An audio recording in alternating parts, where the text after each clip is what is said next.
é difícil. Eu quero aqui dar o meu boa noite agora, doutor Laporta, e queria já logo no seu boa noite me fazer uma pergunta importantíssima. Na responsabilidade ambiental, uma pessoa que cometeu uma infração ambiental, de uma forma geral, né, gostaria de saber qual o tipo de punição ela estará sujeita. Uma boa noite, doutor Laporta. Boa noite, doutor Castro. Uma grande honra estar aqui. Boa noite a todos os ouvintes da Novo Rio. Grande prazer, grande alegria estar aqui compartilhando com vocês. Bom, doutor Castro, meu colega, primeiro, importante esclarecer que a responsabilidade ambiental, ela se dá em 3 esferas: esfera civil, esfera administrativa e esfera criminal. A esfera civil, por sua vez, ela está ligada quando ela ocorre quando há um dano ambiental propriamente dito. Exemplo disso é a contaminação de um corpo hídrico ou então o despejo de resíduos em locais inadequados, locais impróprios. A responsabilidade administrativa, ela ocorre toda vez que há uma infração à legislação ambiental. E por isso ocorrem as sanções de caráter administrativo. São elas uma multa, uma advertência, o embargo de uma atividade, uma interdição de uma obra.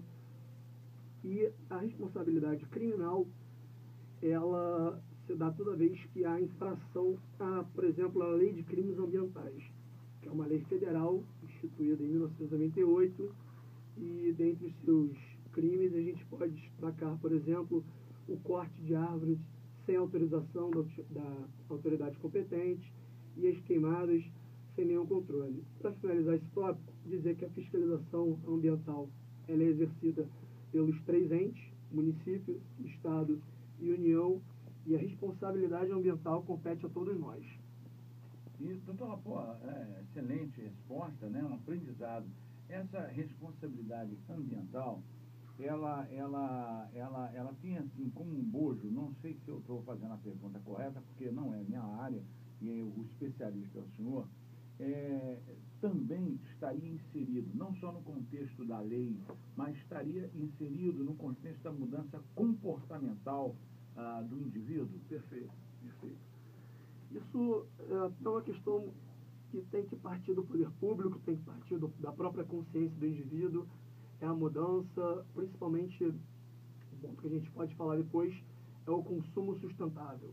A gente reduzir gradativamente a emissão de resíduos, por exemplo, plástico, e adotar práticas mais sustentáveis de toda forma. Tá certo, que beleza. Olha, isso é importantíssimo, né? Liga para cá, qualquer dúvida, mas não deixe de assistir essa entrevista maravilhosa que é com o doutor Laporta. 2764-5904, 27710618, Novo Rio, FM, né? A rádio que só faz sucesso. Bom, eu que tenho uma pergunta importante sobre a questão que é ligada ao lixo, né? E o lixo, hoje até no Rio de Janeiro, está dando multa, né? Já jogou uma garrafinha, é multa de tanto, jogou um copo, é multa de tanto. Bom, então o aumento do número de pessoas e do lixo também, né? Isso aí é uma questão muito interligada, né? Porque, lógico, que uma coisa aumenta em proporção à outra. No caso do lixo, está muito claro. Outro problema é a destinação desse lixo. Como é que é tratado isso para resolver com os ambientalistas, né? Porque são vocês que estão aí trabalhando o dia a dia, fazendo com que a lei não só seja cumprida, mas também dando sugestões para que sejam mudados determinados comportamentos e costumes da população. Então, nessa questão, o aumento do número de pessoas com relação ao lixo, como é que isso se dá?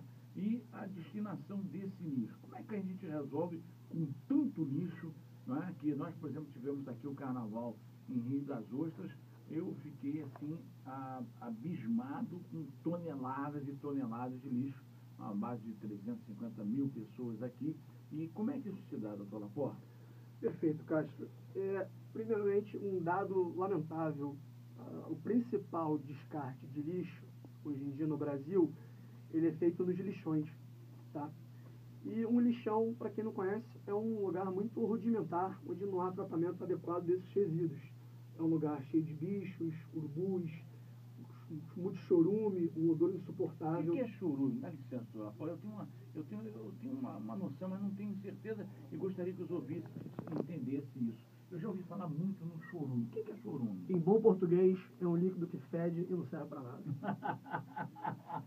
Esse é competência demais, né? Dando seguimento, a maneira adequada de destinar esses resíduos seriam aterros sanitários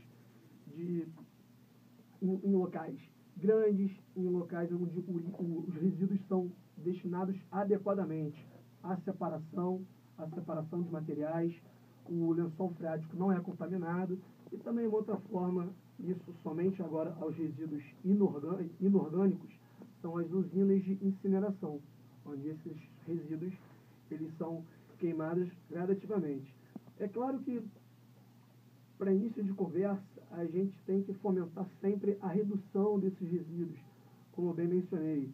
Isso vem através do consumo consciente, por meio de uma política de educação ambiental, por meio do poder público, por meio de família, por meio dos rádio, televisão, todos os meios de informação. E a reciclagem, ela vai nesse sentido, do aproveitamento destes resíduos.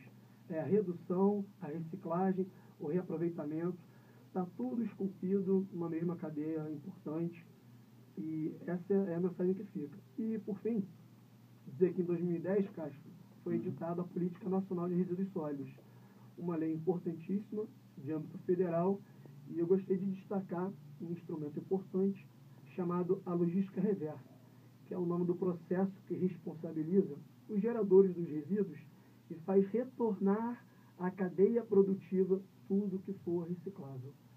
Espetacular, hein?